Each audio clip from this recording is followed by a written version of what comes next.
வணக்கம். இது people English series. நாம நெறைய இடங்கள்ல சொல்லியிருக்கோம். இங்கிலீஷ் கத்துக்கிறது அப்படின்னு வர்றப்போ, நம்ம ஃபர்ஸ்ட் கிராமர் கத்துக்கிறோம். அடுத்தது வொக்காபுலரிஸ் அப்படிங்கிறப்போ வெறும் வார்த்தைகள் இல்ல. நெறைய ஃப்ரேசஸ் கத்துக்கிட்டீங்க அப்படின்னா, சென்டென்ஸ் ஃப்ரேமிங்ல அது உங்களுக்கு ரொம்பவே ஹெல்ப்ஃபுல்லா இருக்கும் அப்படின்னு சொல்லிட்டு. அந்த வரிசையில நம்ம நெறைய நேட்டிவ் ஸ்பீக்கர்ஸ் காமனா ஸ்போக்கன்ல யூஸ் பண்ற நெறைய ஃப்ரேசஸ் நம்ம வரிசையா கத்துட்டு வந்துட்டே இருக்கோம். இன்னைக்கும் அத மாதிரி 2 இன்ட்ரஸ்டிங் ஃப்ரேசஸ் கத்துக்க போறோம். இப்போ சாதாரணமா நம்ம பேசுறப்போ ஏதோ ஒரு இன்சிடென்ட்ட பத்தி நம்ம பேசிட்டு இருப்போம். அத சொல்றப்பவே நம்ம சொல்லுவோம். அதுல எனக்கு என்ன வருத்தம்னா, அதுல எனக்கு என்ன ஆச்சரியம்னா, அதுல எனக்கு என்ன எரிச்சல்னா, இந்த மாரிலாம் சொல்றோம் இல்லையா? ஸோ இதுக்கான ஒரு ஃப்ரேஸ்.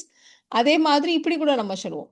ஜென்ரலா இப்படி சில பேர் செய்வாங்க தெரியுமா? அதுதான் எனக்கு அப்படியே எரிச்சலா இருக்கும். அப்பதான் எனக்கு ரொம்ப எரிச்சலா இருக்கும். அதுதான் எனக்கு ரொம்ப வருத்தமா இருக்கும்.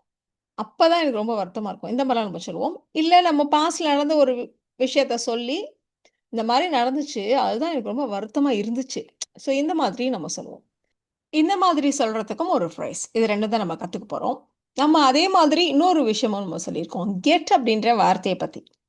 இந்த கெட்ன்ற வார்த்தைய நாம நெறைய இடங்கள்ல வெர்சடைல் வெர்ப் அப்படின்னு நம்ம சொல்லியிருக்கோம். சாதாரணமா ஸ்போக்கன்ல இந்த கெட்ட நெறைய டிஃபரண்ட் மீனிங்ஸ்ல நம்ம யூஸ் பண்ணுவோம் அப்படின்னு நம்ம சொல்லியிருக்கோம். இன்னைக்கு யூஸ் பண்ண போற இந்த ஃப்ரேஸ பார்த்தா கூட, ஓ! இந்த கெட் இப்படியெல்லாம் அர்த்தத்த குடுக்குதா? அப்படின்னு உங்களுக்கே தோணும். இப்போ நம்ம ஃபர்ஸ்ட் பார்க்க போற இந்த ஃப்ரேஸ். நம்ம கடைசியா சொன்னோம் இல்லையா? இப்படிலாம் செய்வாங்க இல்லையா? அந்த சமயத்துல தான் அப்பதான் எனக்கு செம்ம எரிச்சலா இருக்கும். அப்பதான் எனக்கு ரொம்ப கோவமா இருந்துச்சு. இந்த மாரிலாம் சொல்றதுக்கு தான் நம்ம இந்த ஃப்ரேஸ யூஸ் பண்ண போறோம். இட் கெட்ஸ் மீ வென் அவ்வளோதான் இந்த ஃப்ரேஸ். இந்த ஃப்ரேஸ்ல எந்த இடத்துலயும் நம்ம வந்து நான் எனக்கு ரொம்ப வருத்தமா இருந்துச்சு. எனக்கு ரொம்ப ஆச்சரியமா இருந்துச்சு. எனக்கு ரொம்ப எரிச்சலா இருந்துச்சு. இந்த மாரி நெறைய அர்த்தங்கள் இத நம்ம யூஸ் பண்றோம். பட் ஒரே வார்த்தை தான் இருக்கு. கெட்ன்ற ஒரு வார்த்தை தான் இருக்கு. இந்த ஒரு வார்த்தை தான் நம்ம சொல்ற டோன், அத பொறுத்து நம்ம ஆச்சரியமா இருந்துச்சா, நமக்கு வருத்தமா இருந்துச்சா, எரிச்சலா இருந்துச்சா, எல்லாத்தையும் இந்த ஒரு வார்த்தையே குடுத்துடும். So it gets me when இந்த மாரி இவங்க பண்றப்ப தான் எனக்கு எரிச்சலா இருக்கும். எனக்கு ரொம்ப வருத்தமா இருக்கும். எனக்கு ரொம்ப ஆச்சரியமா இருக்கும். இப்படியெல்லாம் சொல்றதுக்கு. இத வச்சு நம்ம ஃபர்ஸ்ட் சென்டென்ஸஸ் ஃப்ரேம் பண்ணலாம். அடுத்தது எனக்கு என்ன ஆச்சரியம்னா, அந்த ஃப்ரேஸ்க்கு நம்ம வரலாம். இப்போ யாராவது நாம பாட்டுக்கு அவ்ளோ நேரம் கியூல நிப்போம். யாராவது இடையில உள்ள பூருவாங்க. அதான் எனக்கு செம்ம எரிச்சலா இருக்கும். இதுதான் நம்ம ஃபர்ஸ்ட்டு சொல்லப் போற சென்டென்ஸ். நாம வரிசையில நின்னுட்டுருப்போம். யாராவது வரிசையில லைன கட் பண்ணி உள்ள நுழைஞ்சா எனக்கு செம்ம எரிச்சலா இருக்கும். இப்படி நம்ம சொல்லப் போறோம். ஸோ எனக்கு செம்ம எரிச்சலா இருக்கும் அப்படின்ற இந்த பார்ட்டுக்கு பதிலா தான் இட் கெட்ஸ் மீ வென் அப்படின்னு நம்ம போடுறோம். ஏன்னா இது வந்து ஜென்ரலா நம்ம சொல்றோம். எப்பவுமே இத மாரி நிக்கிறப்ப யாராவது உள்ள நுழைஞ்சாங்கன்னா, அப்படின்னு நம்ம ஜென்ரலான ஒரு விஷயத்த சொல்றதுனால நம்ம சிம்பிள் பிரசன்ட் டென்ஸ்ல இட் கெட்ஸ் மீ வென் அப்படின்னு நம்ம போட்டிருக்கோம். இப்ப இந்த பார்ட்ட மட்டும் நீங்க ஃப்ரேம் பண்ணிட்டு இது கூட சேர்த்தா போதும். எது நமக்கு எரிச்சலா இருக்கும்? யாராவது வரிசையில உள்ள பூந்தா கியூல இடையில நம்ம வரிசையா நின்னுட்டுருப்போம். யாராவது இடையில பூந்தாங்கன்னா, எனக்கு எரிச்சலா இருக்கும். அப்படின்னு நம்ம சொல்லப் போறோம். ஸோ யாராவது பேசிக் ஸ்டேட்மெண்ட்ன்றதுனால நம்ம வந்து சம்ஒன். இந்த மாரி கியூல இடையில பூடுறத நம்ம வந்து கட் இன் லைன் அப்படின்னு நம்ம சொல்லுவோம். கட் இன் லைன் அப்படின்னு நம்ம சொல்லுவோம். இந்த இடத்துல சம்ஒன் இந்த மாரி வார்த்தைகள் எல்லாம் நோ ஒன், சம்ஒன், எவரிஒன் இந்த மாரி வார்த்தைகள்லாம் நம்ம எப்பவுமே சிங்குலரா தான் யூஸ் பண்ணுவோம். அதே மாரி இது எப்பவுமே நடக்கிற ஒரு விஷயம்ன்றதுனால சிம்பிள் பிரசன்ட் டென்ஸ்ல சம்ஒன்னுக்கு நம்ம எஸ் சேர்த்துருக்கோம். Someone cuts in line. So it gets me when someone cuts in line. இப்ப இன்னொரு எக்ஸாம்பிள் கூட பார்க்கலாம். யாராவது வர்றேன்னு சொல்லிட்டு அப்புறம் வரலன்னு வச்சுக்கோயேன், எனக்கு செம்ம எரிச்சலா இருக்கும். எப்படி நம்ம சொல்லப் போறோம்? எனக்கு கோவமா வரும். இப்படி நம்ம சொல்லப் போறோம். ஸோ எனக்கு எரிச்சலா இருக்கும், எனக்கு கோவமா இருக்கும். எந்த மாரி வேணா நம்ம நெனச்சுக்கலாம். ஸோ இதுவும் ஜென்ரலா எப்பவுமே அப்படின்றதுனால நம்ம சிம்பிள் பிரசன்ட் டென்ஸ்ல இட் கெட்ஸ் மீ வென்னு சொல்லியிருக்கோம். இந்த ஸ்ட்ரக்சரே பார்த்தீங்களான்னா, இது சிம்பிள் பிரசன்ட் டென்ஸ்னா, இது கூட வர பார்ட்டும் சிம்பிள் பிரசன்ட் டென்ஸ் அப்படி போட்டுடுங்க. இப்ப யாராவது சம்ஒன் வரேன்னு சொல்றதுன்னா, வரேன்னு ப்ராமிஸ் பண்றது இல்லையா? அதே மாரி சிம்பிள் பிரசன்ட் டென்ஸ்ன்னு சொன்னோம். அதனால சம்ஒன் ப்ராமிசஸ். Someone promises. வர்றேன்னு ப்ராமிஸ் பண்றத பத்தி இங்க ஒண்ணும் நம்ம சொல்லல. அடுத்து இருக்க வார்த்தையில தான் நம்ம சொல்லப் போறோம். ஸோ சம்ஒன் ப்ராமிசஸ் அண்ட் வரல. வர்றது அப்படின்னா கம் தானே. அப்ப டசன்ட் கம்ன்னு போடலாமா? அப்படின்னு கேட்டீங்கன்னா, நம்ம வந்து நெறைய சொல்லிட்டு இருக்க ஒரு விஷயம் என்னன்னா, நேட்டிவ் ஸ்பீக்கர்ஸ் எப்படி பேசுவாங்க. ஜென்ரலா நம்ம வந்து ஒருத்தங்கள எக்ஸ்பெக்ட் பண்றோம். இல்ல ஒரு அரேஞ்ச்மென்ட். இத்தன மணிக்கு வரணும். அந்த மாரி ஏதோ ஒரு அரேஞ்ச்மென்ட் இருக்கு. அந்த சமயத்துல வர்றது அப்படிங்கிறத நம்ம கம்ன்ற வார்த்தை இல்ல, ஷோ அப் அப்படின்ற வார்த்தைய வச்சு நேட்டிவ் ஸ்பீக்கர்ஸ் ரொம்ப காமனா யூஸ் பண்ணுவாங்க. கம்முன்றது கரெக்ட் தான் கிராமட்டிக்கலி. ஆனா ஜென்ரலா அவங்க எப்படி பேசுவாங்க அததான் நம்ம சொல்றோம். ஜென்ரலா ஒரு விஷயம் ஆல்ரெடி அரேஞ்ச் ஆயிருக்கு. இத்தனை மணிக்கு வரணும் அப்படின்ற மாதிரி. ஒரு ஃபங்ஷனா இருக்கட்டும், ஏதோ ஒரு ஈவென்ட், ஒரு மீட்டிங், இல்ல வழக்கமா ஆஃபீஸ்க்கு வர்றது, ஸ்கூலுக்கு வர்றது, இத்தனை மணிக்கு நம்ம எப்பவுமே வருவோம். ஒரு எக்ஸ்பெக்டேஷன் இருக்குன்னு வச்சுக்கோங்களேன். அந்த சமயத்துல வர்றத நம்ம வந்து ஷோ அப் அப்படின்னு வச்சு சொல்லுவோம். ஸோ அப்ப வர்றேன்னு சொல்லியிருந்தாங்கன்னா நம்ம எதிர்பார்ப்போம். அப்ப வரல அப்படிங்கிறப்ப doesn't show up. Someone promises and doesn't show up. Show அப்புக்கும் கம்முக்குமான டிஃப்ரென்ஸை நம்ம வந்து ஒரு வீடியோவாக போடலாம். ஏன்னா இது ரொம்ப முக்கியமான ஒரு வார்த்தை. ஏன்னா ரொம்ப காமன் ஸ்போக்கனில் எல்லா இடத்துலையும் கம்முன்ற வார்த்தையை அவங்க சொல்ல மாட்டாங்க. ஷோ அப்ன்ற வார்த்தையை நிறைய யூஸ் பண்ணுவாங்க. So it gets me when someone promises and doesn't show அப். இப்போ இந்த எக்ஸாம்பிள் கூட பாருங்க. பஸ்ஸில் போகிறப்ப யாராவது ஃபோனில் சத்தமாக பேசுனாங்கன்னா எனக்கு பிடிக்கவே பிடிக்காது. அப்படி அவங்க பேசுகிறப்ப எனக்கு செம்ம எரிச்சலாக இருக்கும். இப்படி தான் நம்ம சொல்ல போகிறோம். ஸோ எனக்கு செம்ம எரிச்சலாக இருக்கும். இட் கெட்ஸ் மீ வென், அவ்வளோதான்.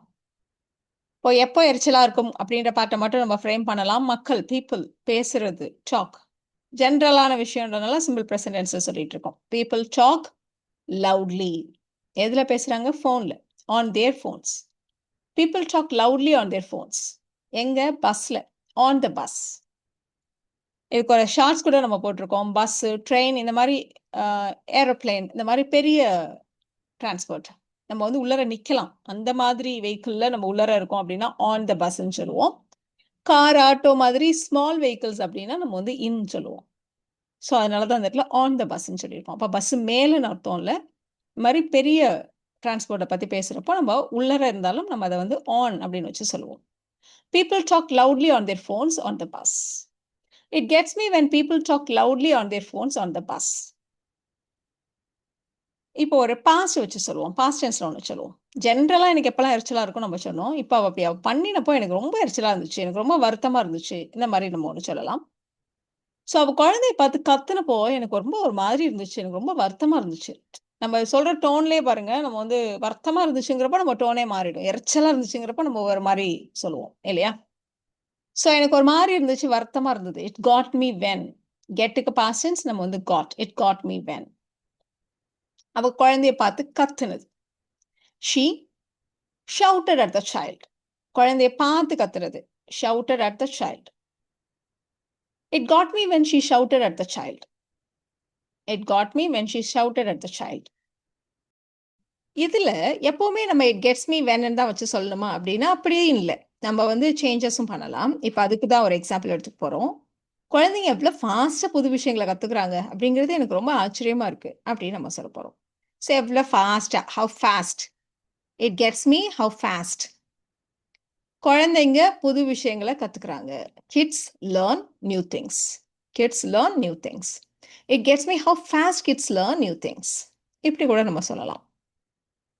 இப்போ இவ்வளோ நேரம் இட் கெட்ஸ் மீ வச்சு சொன்னோம் இல்லையா? இப்போ இந்த இன்னொரு ஸ்ட்ரக்சரை கூட பார்த்துடலாம். எனக்கு என்ன வருத்தம்னா, எனக்கு என்ன ஆச்சரியம்னா, எனக்கு என்ன எரிச்சல்னா, இந்த மாதிரி சொல்றதுக்கு நம்ம வாட் கெட்ஸ் மீ அஸ் இல்லைன்னா பாஸ்ட்ல வாட் காட் மீ வாஸ் இப்படி நம்ம வச்சு சொல்ல போறோம். அஃப்கோர்ஸ் இந்த இடத்துலையும் கெட்டுக்கு தான் எல்லா அர்த்தமும். இப்போ இந்த எக்ஸாம்பிள் பாருங்க. எனக்கு என்ன ஆச்சரியம்னா ஒரு தேங்க்ஸ் கூட சொல்லலை. எனக்கு என்ன வருத்தம்னா ஒரு தேங்க்ஸ் கூட சொல்லலை. எப்படி நம்ம சொல்ல போறோம்? இப்போ அவன் தேங்க்ஸ் சொல்லாதது பாஸ்ட். இப்போ வரைக்கும் எனக்கு அதிர்ச்சியாகவும் ஆச்சரியமாவோ வருத்தமாவோ இருக்கு அப்படின்னா இந்த பாட்டை நம்ம வந்து சிம்பிள் ப்ரெசன்ட் டென்ஸ்லையும் இந்த பாட்டை பாஸ்ட்லையும் கூட வச்சு சொல்லலாம். ஸோ அதனால இந்த பாட்டை நம்ம சிம்பிளா ப்ரெசன்ட் டென்ஸ்ல சொல்லலாம். What gets me is. இப்போ அந்த என்ன விஷயத்துக்காக நம்ம வருத்தப்படுறோம்? He didn't even say thank you. He didn't even say thank you. What gets me is he didn't even say thank you. இந்த தட் வந்து நம்ம சொல்லலாம், சொல்லாமலும் விடலாம். கொஞ்சம் லாங் சென்டென்சஸ் ஃப்ரேம் பண்ணலாம் இதில். ஜென்ரலாக எனக்கு கொஞ்சம் நேரம் வெயிட் பண்ணுறதுலலாம் எனக்கு எந்த பிரச்சனையும் இல்லை. இப்போ நீங்கள் ஒரு இடத்துல வெயிட் பண்ணுறீங்க, கொஞ்சம் இருங்க கொஞ்சம் இருங்க அப்படின்னு சொல்லிகிட்டே இருக்காங்க, நீங்களும் வெயிட் பண்ணிகிட்டே இருக்கீங்க. அப்போ நீங்கள் கோவமாக சொல்கிறீங்க. கொஞ்சம் வெயிட் பண்ணுறதுல எனக்கு எந்த பிரச்சனையும் இல்லை, ஆனால் எவ்வளோ நேரம் ஆகும் அப்படின்னு கூட அவங்க சொல்லாதது தான் எனக்கு ரொம்ப எரிச்சலாக இருக்குது. ஒரு 1 ஹவர் ஆகும், கொஞ்சம் வெயிட் பண்ணுங்க அப்படின்னு சொல்லிட்டாங்கன்னா பரவாயில்ல. இந்த இருங்க இதோ இருங்கன்னு சொல்லிகிட்டே இருக்காங்க. இப்படி நாம் சொல்ல போகிறோம். ஸோ எனக்கு என்ன எரிச்சல்னா, அவங்க பாரு எவ்வளோ நேரம் ஆகும்னு கூட சொல்ல மாட்டேங்கிறாங்க. அதுதான் எனக்கு என்ன எரிச்சல்னா, அப்படி சொல்றோம். ஸோ அந்த மாரி சொன்னாலும் சரி, எனக்கு அதுதான் எரிச்சலா இருக்குன்னு சொன்னாலும் சரி, எல்லாத்துக்கும் ஒரே அர்த்தம் தான். ஸோ கொஞ்சம் காத்திருக்கிறதுல எனக்கு எந்த பிரச்சனையும் இல்லை அப்படின்றத நம்ம ஸ்டேட்மெண்ட் 1ஆ சொல்லப் போறோம். I don't mind waiting a bit. I don't mind waiting a bit. But what gets me is, ஆனால் எனக்கு என்ன எரிச்சல்னா அவங்க வந்து சொல்ல மாட்டேங்கிறாங்க.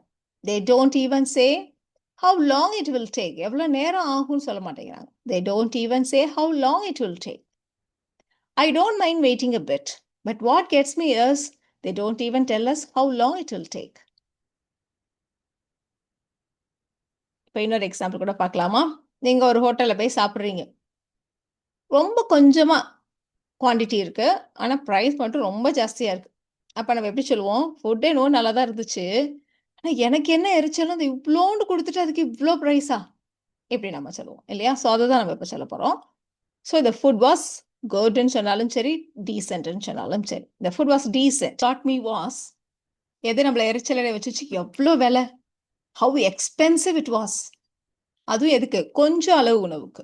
How expensive it was for small portions, for such small portions. Such சேர்த்துக்கிறப்ப அவ்வளோ கம்மியான ஃபுட்டு, அதுக்கு அவ்வளோ ப்ரைஸு. அப்போ அந்த சச்சை சேர்த்துக்கிறோம். For such small portions the food was decent, but what got me was how expensive it was for such small portions.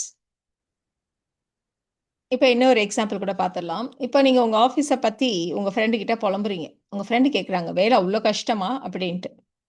வேலை கஷ்டம் அப்படிலாம் இல்லை, ஆனால் அந்த அன்னெசரியாக மீட்டிங் போடுவாங்க, அதை அட்டன் பண்ணணும்னு நினச்சாலே தான் எனக்கு எரிச்சலாக இருக்குது, அப்படி நம்ம சொல்ல போகிறோம். ஸோ இங்கே நமக்கு எரிச்சல் ஊட்டக்கூடிய விஷயம் என்னென்னா, தேவையில்லாத மீட்டிங்கில் நம்ம கலந்துக்கொள்ள வேண்டியிருக்கே அப்படிங்கிறது தான். ஸோ வேலை கஷ்டம் அப்படியெல்லாம் இல்லை அப்படின்னு சொல்கிறதா இருந்தால் நம்ம வந்து 2 ஃப்ரேசஸ் இது வரைக்கும் கற்றுட்ருக்கோம். இட் இஸ் நாட் தட் ஒன்று சொல்லியிருக்கோம், அஸ் சச் வச்சு சொல்லியிருக்கோம். இட் இஸ் நாட் தட் வச்சு இதை சொல்லலாம். It is not that the work is heart.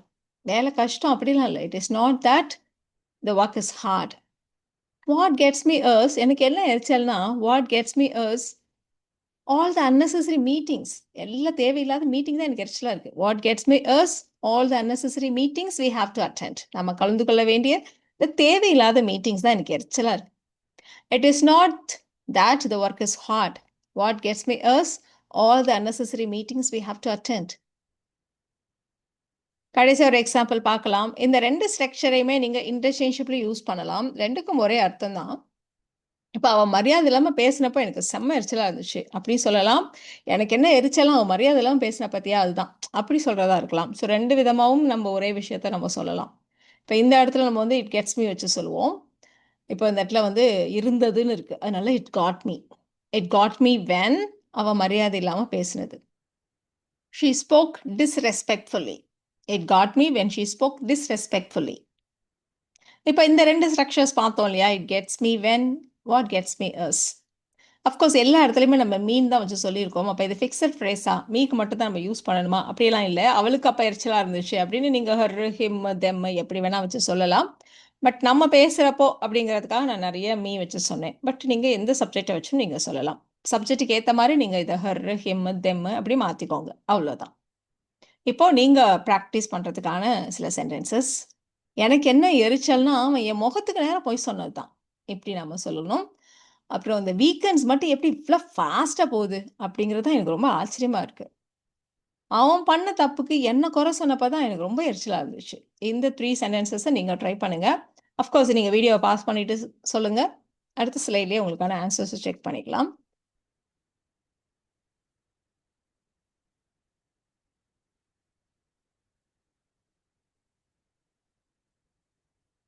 So இந்த வீடியோவில் நாம் it gets me when and what gets me is இந்த 2 ஃப்ரேசஸை எப்படி யூஸ் பண்ணணும் அப்படின்றத தெரிஞ்சுக்கிட்டோம். இந்த வீடியோ உங்களுக்கு யூஸ்ஃபுல்லாக இருக்கும்னு நினைக்கிறேன். Thank you so much.